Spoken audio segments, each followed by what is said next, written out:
વાઘોડિયા તાલુકાના કેટલાક ગામના લોકોના મતદાર યાદીમાંથી નામ કમી થતા તેઓએ વાઘોડિયા મામલતદારને આવેદનપત્ર આપી રોષ ઠાલવ્યો હતો।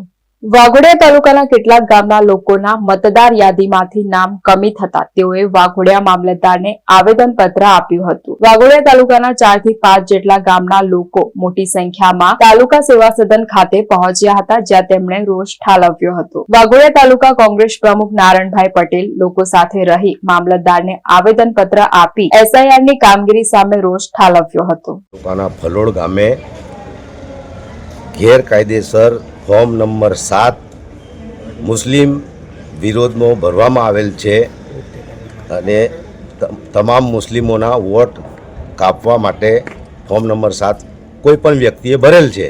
એના અનુસંધાનમાં આજ રોજ મામલતદાર સાહેબશ્રીને આવેદનપત્ર આપવામાં હાજર રહેલા છે।